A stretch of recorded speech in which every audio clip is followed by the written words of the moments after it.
30 Dumbest Old Car Prototypes That Should Have Never Existed. The 20th century was a decade of crazy ideas and bold experiments in the automotive industry. Have you ever thought that a car could look like a snail, a mobile bathtub, or even a giant swallowing another car? Or a car that could be equipped with a tiny nuclear reactor right in its trunk? Today, let's take a look back at some of the most ridiculous car models that you probably wouldn't want to see rolling down the streets at all. Aurora 1957. This car was conceived from the passion of Reverend Alfred Juliano, a priest who switched to car design with no other goal than to create a completely accident-proof car. That idea was admirable, but the result was a monstrous, bulky behemoth with a look that perhaps only its creator could truly love. The Aurora was equipped with countless timeless safety features far beyond what the technology of the time could dream of. It had a thickly padded dashboard, sturdy seatbelts, a rigid roll cage, side impact bars, and even a collapsible steering column to minimize injury. However, all those advanced safety features came at the cost of an incredibly ugly appearance and almost zero practicality.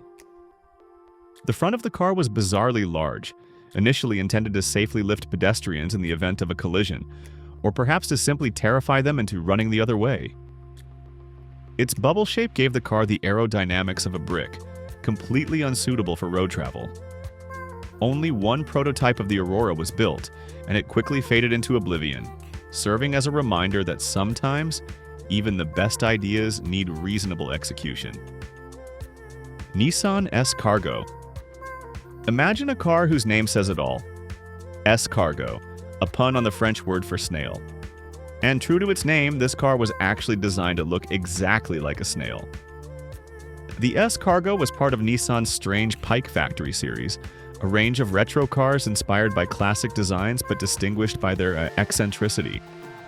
This car was a confusing blend of a delivery truck and some cartoon character, with a body that was both square and oddly curved.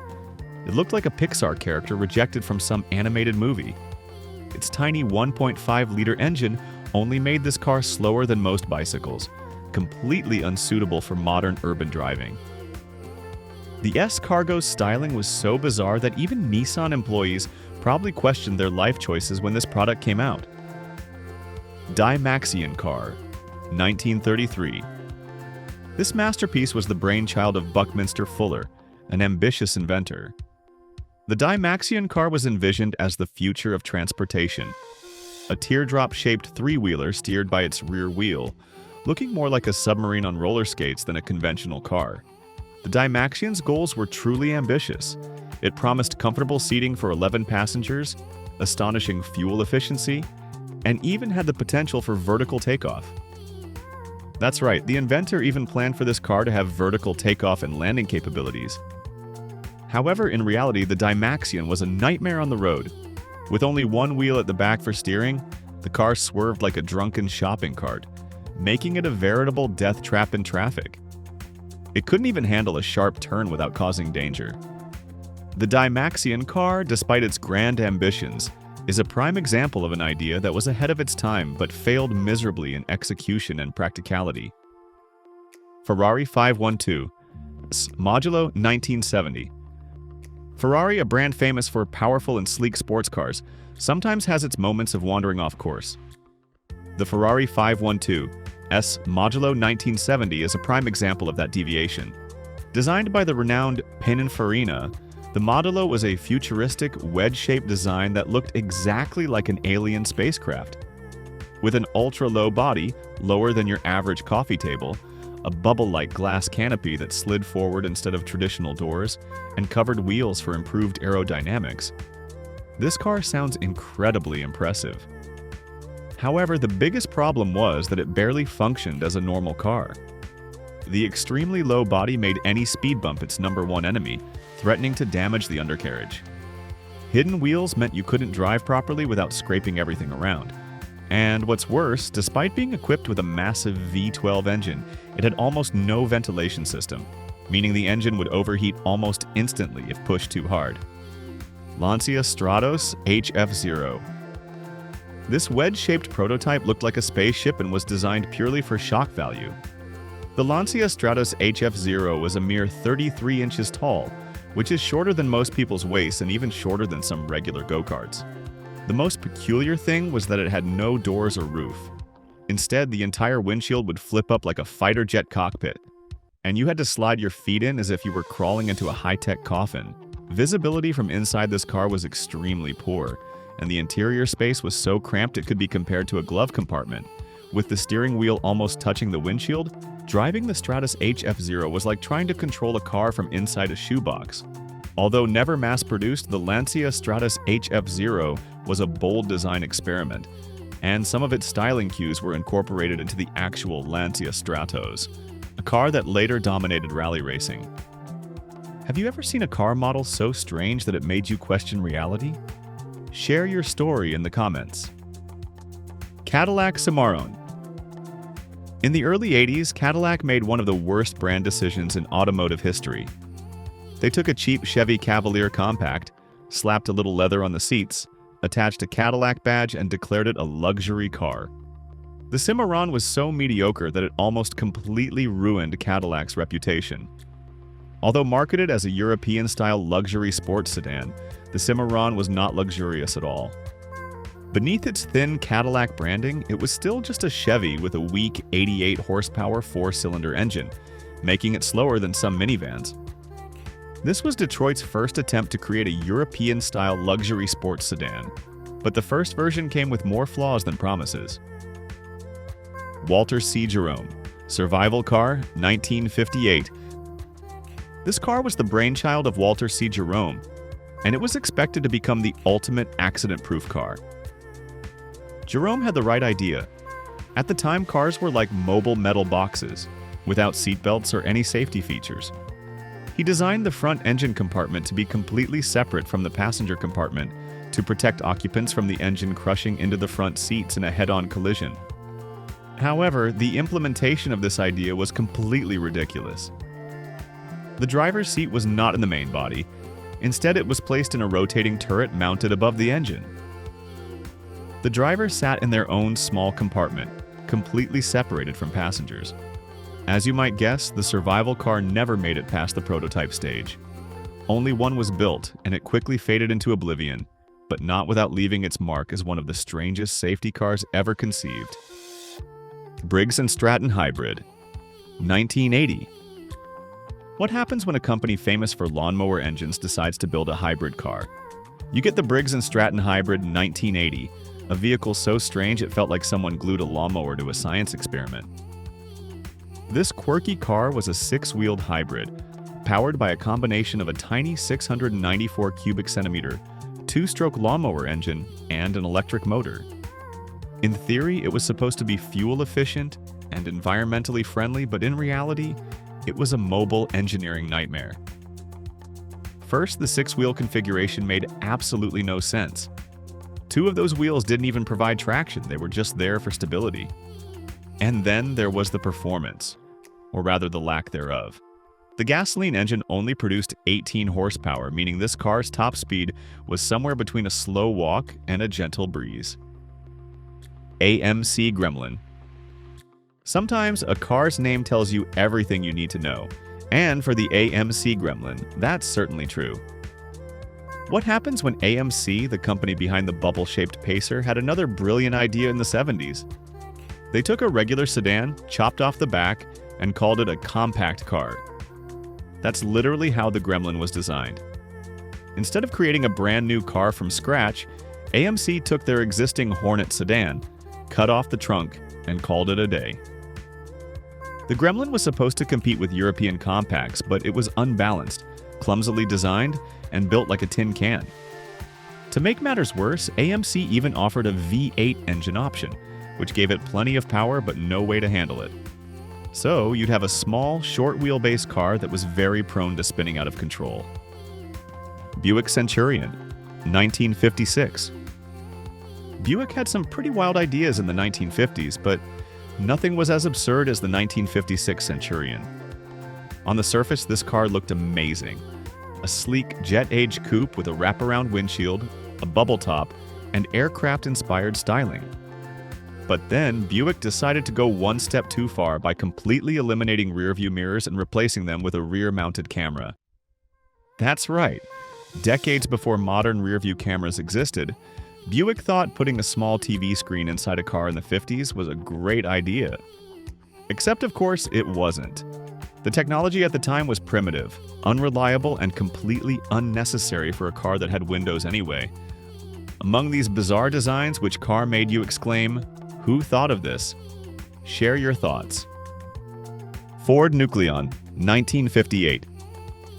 In the 1950s, people were obsessed with the idea that nuclear energy was the answer to everything. Nuclear power, nuclear planes, and yes, nuclear cars. The idea was to put a reactor on wheels and call it a day. The Ford Nucleon 1958 was a concept car powered by an actual nuclear reactor. Ford envisioned a future where you could drive 5,000 miles on a single nuclear charge. This sounds impressive until you realize you'd be driving around with a miniature Chernobyl strapped to your trunk. Fortunately, this car never made it past the concept stage, because frankly, the world wasn't ready for everyday drivers to casually dispose of nuclear waste in the 1950s. Vector W8.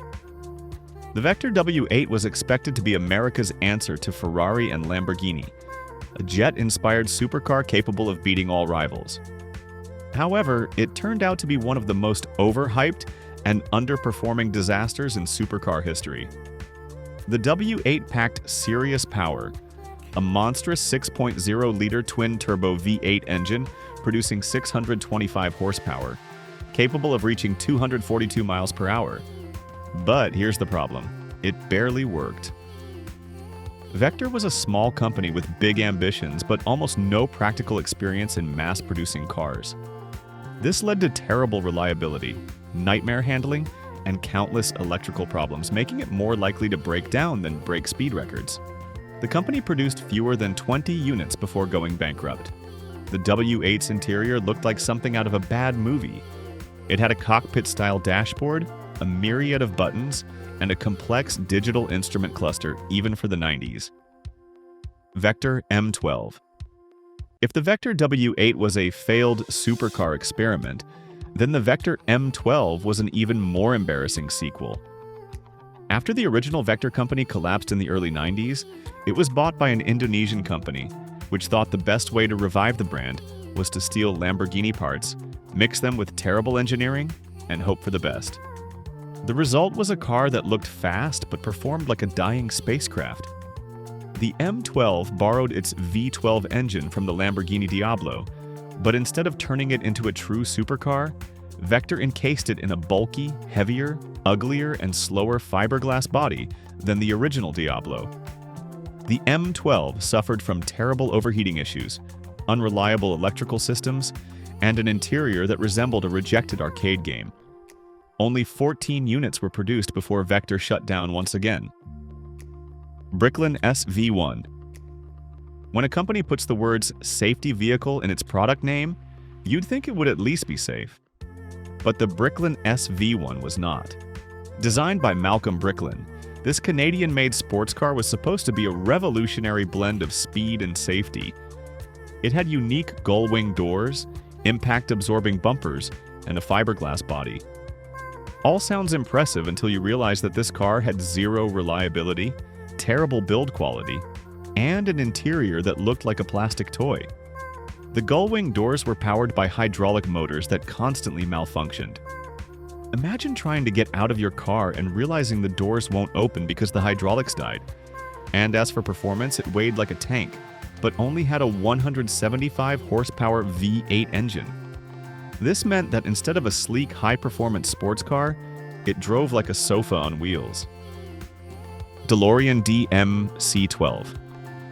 Let's be frank, the DeLorean DMC-12 is one of the most famous cars of all time, largely thanks to its appearance in the movie Back to the Future. But if you strip away that cinematic fame, you're left with a car that didn't really work well. Its stainless steel body looked cool, but it was extremely hard to keep clean, and made the car heavier than necessary. Under the hood, DeLorean decided to use a 130 horsepower V6 engine from Renault, Volvo, and Peugeot. meaning it had the power-to-weight ratio of a garden tractor. And let's not forget about the quality control issues. Early models were so poorly built that some couldn't even start off the assembly line. Despite its iconic design and advanced materials, the DMC-12 faced significant criticism for its poor performance and reliability, solidifying its reputation as a pioneering but flawed vehicle. If you could go back in time and witness one of these crazy prototypes on the road, which one would you choose and why? AMC Pacer. If you've ever wondered what it feels like to drive a goldfish bowl, I introduce the AMC Pacer. This car made being spacious a bad thing. AMC's idea was simple: create a compact car with a huge interior. But instead of just making a normal hatchback, they went overboard by designing a bubble-shaped car with insanely oversized windows, making passengers feel like they were trapped inside a giant magnifying glass. The Pacer was marketed as the first wide small car, a phrase that sounds as contradictory as its execution. It was too heavy for its size, largely due to all the glass. It was initially supposed to have a rotary engine, but AMC scrapped that idea at the last minute, leaving it with a weaker inline 6-cylinder engine instead. The Pacer looked like a melted jelly bean in the sun.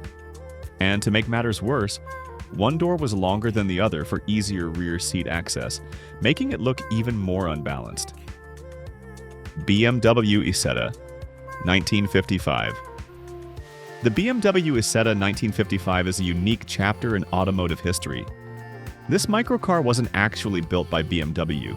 It was an Italian microcar that BMW licensed to produce to boost sales after World War II.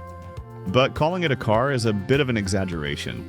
It had a 12-horsepower single-cylinder engine. That's right, just 12 horsepower. That's about half the power of a decent lawnmower. And then there's the door. Instead of a conventional side door, the entire front of the car opened up, including the steering wheel. If you parked too close to a wall, congratulations, you were trapped in the car. The Isetta was also nicknamed the bubble car due to its distinctive appearance. With a length of just 2.29 meters and a width of 1.37 meters, the Isetta featured an egg-shaped body with bubble-like windows. Inside, the car had a single bench seat, comfortably accommodating 2 people, with space behind for a spare wheel or a large luggage shelf. A surprising safety feature was the canvas sunroof, designed as an escape route in case of a collision. Despite its practical attributes and urban maneuverability, the BMW Isetta divided opinions due to its unique appearance, resembling a bug with its rounded shape and bubble windows. Triumph TR7. British sports cars have always been a gamble. Some were incredible and others were, well, like the Triumph TR7. Triumph promised the TR7 would be the future of British roadsters, but instead, it became a case study in how to ruin a car brand. First, its styling was weird.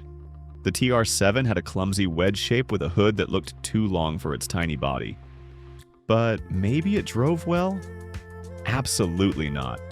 The TR7 was slow, unreliable, and so poorly built that it literally fell apart. Its electrical system was terrible, the engine constantly overheated, and worst of all, it rusted faster than you could drive it. The Triumph TR7, no matter how promising, could not be salvaged if quality and performance were not guaranteed. Aston Martin Lagonda. Aston Martin is known for building luxurious, high-performance, and beautiful cars. But in 1982, they decided to go into full-blown disaster mode with the Lagonda. This was a car so complex that even dealership mechanics couldn't understand it. Instead of conventional gauges, Aston Martin decided to use a digital dashboard with touch-sensitive controls. Sounds cool, right? Well, in the 1980s, digital dashboards were as unreliable as a paper umbrella. The electrical system constantly failed, and most owners couldn't even read the screens because they were too dim. Even the simplest repairs required specialized parts, and since almost nothing worked properly, you were basically paying a fortune for a car that barely functioned. Ford Pinto.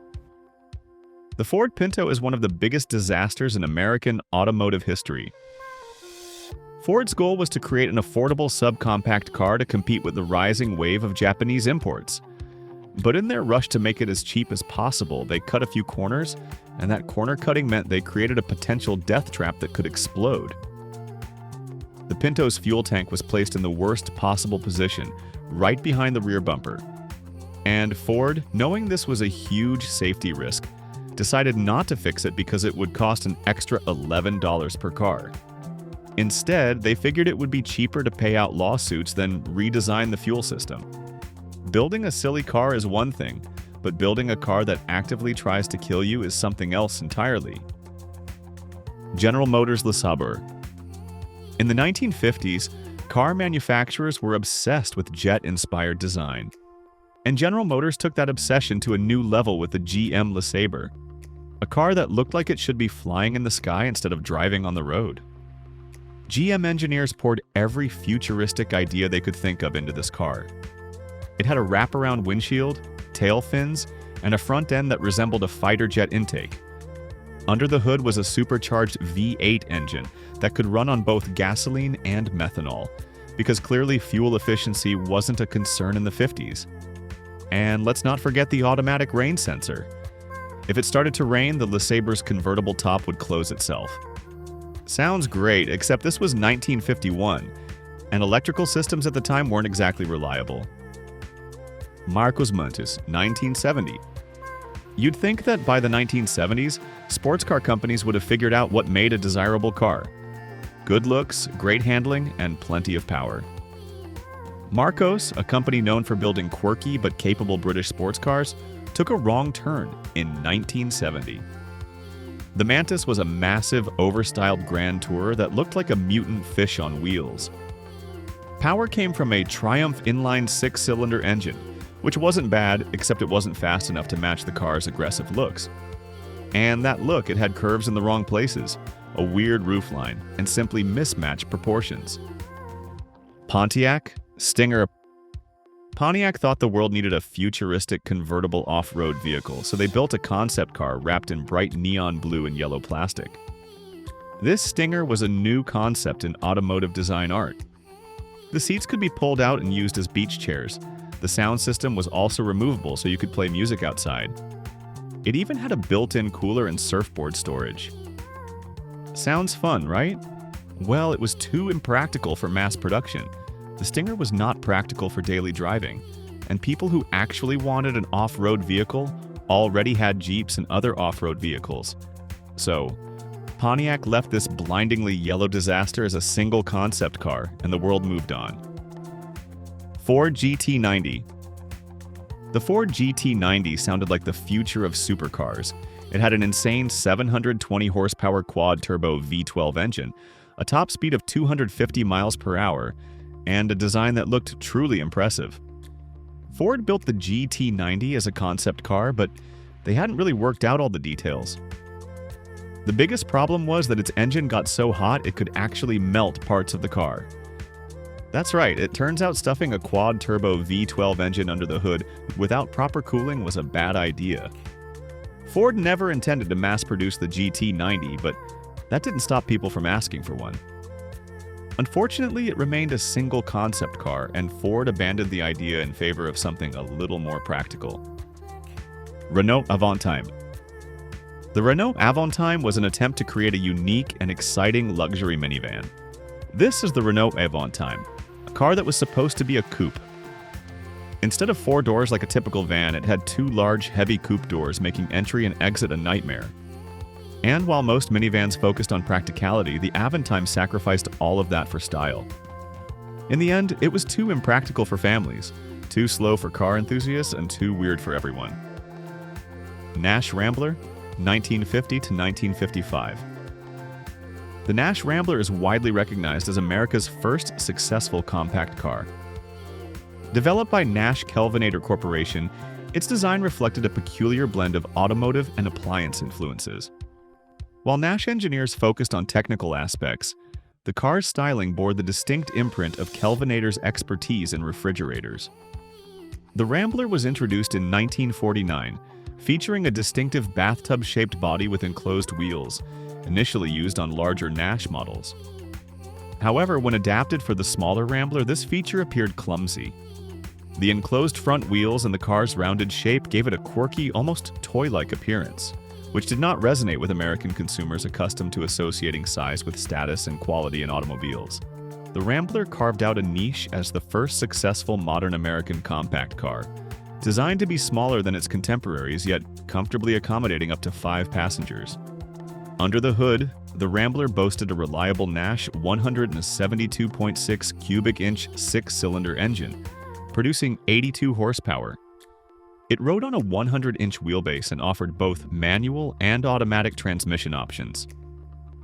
Studebaker Starlight Coupe, 1947 to 1955. Designed by Virgil Exner, who previously worked at Raymond Loewy Associates, the Starlight Coupe adopted the Ponon style that became popular after World War II. What made the Starlight Coupe memorable was its unconventional appearance, often likened to seeing 2 cars traveling in opposite directions simultaneously. This effect was largely due to its long trunk lid resembling a hood, reminiscent of an aircraft's nose. However, its most striking feature was its wraparound rear window, a departure from traditional design norms of the time. Unlike other vehicles with separate side windows, the Starlight Coupe boasted a panoramic effect achieved through 4 fixed glass panels, leading observers to question its direction of travel. Under the hood, the Starlight Coupe rode on a 113-inch wheelbase and was equipped with an L-head inline 6-cylinder engine, producing 85 horsepower at 4,000 RPM. It also featured an innovative Studebaker automatic transmission, ensuring smooth shifts and 4-wheel hydraulic disc brakes for reliable stopping power. Nash-Healey, 1950 to 1954. The Nash-Healey 1952 was a unique collaboration between the American automaker Nash Kelvinator and the British Donald Healey Motor Company. This partnership, which began in 1950 and lasted until 1954, aimed to create a distinctive luxury sports car, combining American power with British craftsmanship. Initially equipped with Nash's Ambassador drivetrain, the Nash-Healey featured a chassis and initial body designed by Healey. However, its most notable transformation came in 1952, when the renowned Italian designer Battista Pininfarina was brought in to restyle it. Farina's influence on the Nash-Healey's design was significant but also controversial. The aluminum-bodied Roadster received a lower one-piece windshield and distinctive rear wheel arches. However, it was the new grille and headlights that garnered the most attention. Set deep within the front fenders, these features gave the Nash-Healey an unusual appearance, leading some to liken it to a car swallowing another car.